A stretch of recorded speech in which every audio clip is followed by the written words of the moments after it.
Hello there guys and welcome back to 100% Chelsea for another episode of the Transfer Show. And like yesterday, again, if you're new, if you haven't subscribed, please subscribe. Massively appreciate that. But getting into the news straight away, and the first bit of news is the squad has last night, during the night kind of thing, flown to China for our pre-season tour. And, like I said yesterday, I will talk about who is part of the pre-season tour, who's part of the squad on Friday, just the day before we, have our first game of our Asian pre-season tour. But coming to some, actually worthy to talk about news, Antonio Conte has yesterday signed a new 2-year deal at Chelsea, which is great news, obviously. A lot of people, there were so many reports, oh, Conte might leave, he's not happy that we're not signing people, and, this and that. I mean, I never believed that he was going to leave. But the fact that he signed a new deal helps the situation. So he did sign a new 2-year deal. But to my understanding, that is not a 2-year extension. So it doesn't mean he now has 4 years left in his deal. It's pretty much just a pay rise on the 2 years he had left from his original contract last year when he originally signed, when he signed a 3-year deal at the time. So I don't know. The board are seemingly a bit more hesitant now, giving out long-term contracts to managers after what happened with Jose Mourinho last year, who not long before being sacked signed a new 4-year deal, the summer after we won the league. So maybe they're a bit more hesitant to, if something goes wrong and they have to sack the manager, that they don't have to pay them off with that much money, really. I think that's the main thing. So reports are saying Conte is now allowed to choose his own second assistant. Obviously, he already chose his first one. I think it's his brother, isn't it? Or his cousin? One of them two. But obviously, he's now allowed to choose the replacement for Steve Holland, who obviously joined the English national team over the summer now. And he's also allowed to bring in a new video analysis guy, specialist for that, who he wants anyway. Some other reports, not that many reports, to be honest, have also said he actually got promoted from being first team head coach to being first team manager now. Obviously, we've mentioned this last year. I've mentioned this, throughout the season, and why he's not really that involved in the whole of transfer dealings is because it's the first team head coach, and he's not the manager, and that's a different sort of job.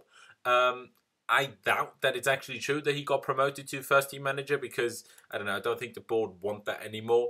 For someone to have as much power as Mourinho did.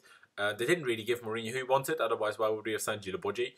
But yeah, I don't think that bit is true. But I do believe that he's now allowed to choose the second assistant and bring in that video analysis specialist or whatever it is.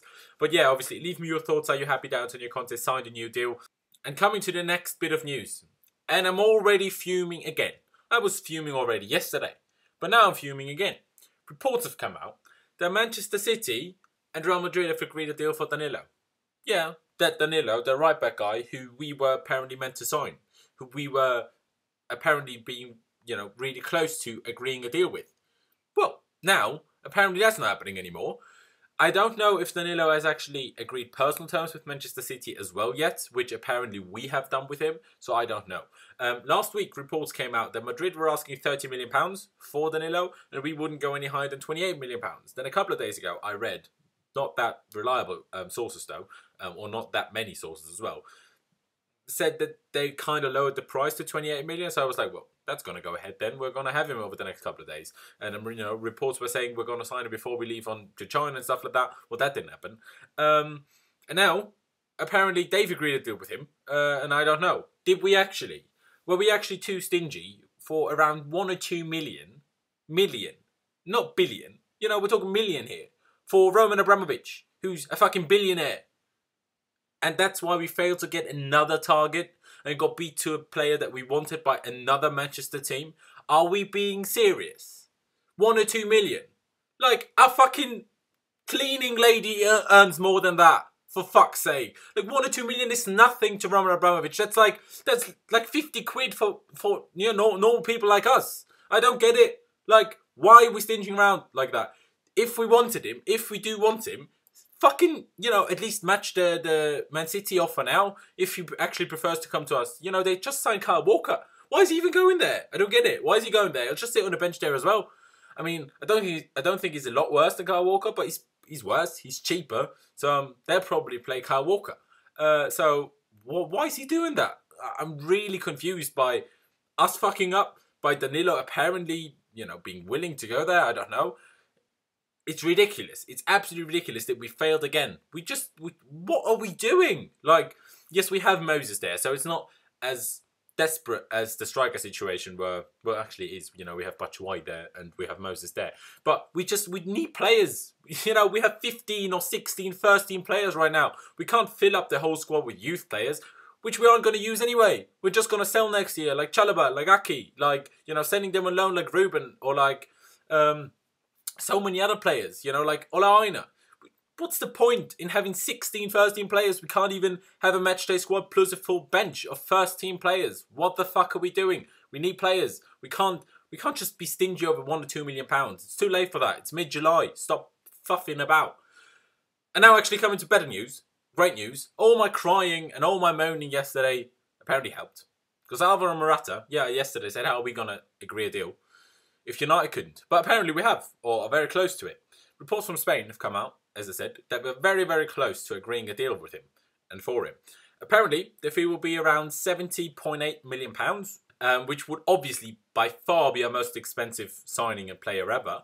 And apparently he will earn around £170,000 a week, which compared to the signing fee, it's not that much, is it? Like compared to what other players at Chelsea in England earn. But you know, I mean, he wouldn't have been my first choice out of strikers. You know, I would have preferred Lukaku. I would have preferred Aubameyang. Probably would have put him on the same step as Belotti for me personally. You know, he's a good player. Don't get me wrong. He was very good at Juventus in the Champions League, but he didn't even do that well in the league there. He scored 12 league goals, and you know he was their first choice striker that season. So that's not that great. He scored a fair few goals for Real Madrid last year. I think he scored like 17-ish, something like that. And he didn't start many games. He didn't even come on in many games. So when he did play, he did really well. But still, he was second choice to Benzema, who didn't even have a great season. So I still don't think that should be the kind of player to get.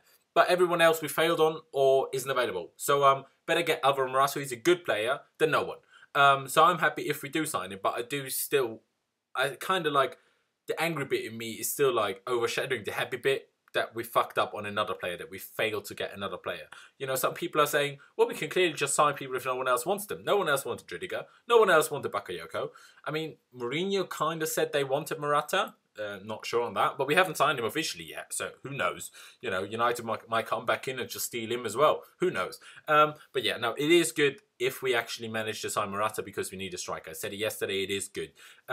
As for Danilo, take it with a pinch of salt. It's not yet done, but if it is, I am fuming because it's ridiculous. Like, stop. We can't be stinging for 1 or 2 million. Like, we can't be stingy about that little money in our terms, in footballing terms, in Chelsea terms.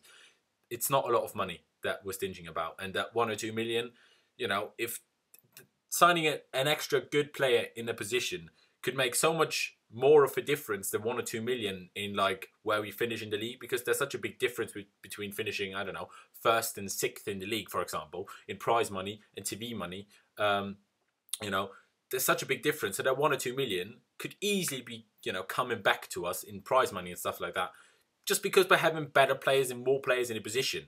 You know, stop being stingy about 1 or 2 million. But yeah, that's it from me, obviously. Leave me all of your thoughts down in the comment section below. Like I said, are you happy that Antonio Conte signed a new deal? What about Danilo? Do you think he's actually going to Man City? What did we do? Why did we fuck that up as well? And Morata, you know, are you happy we are apparently signing him? You know, we'll have to wait and see if it actually comes true.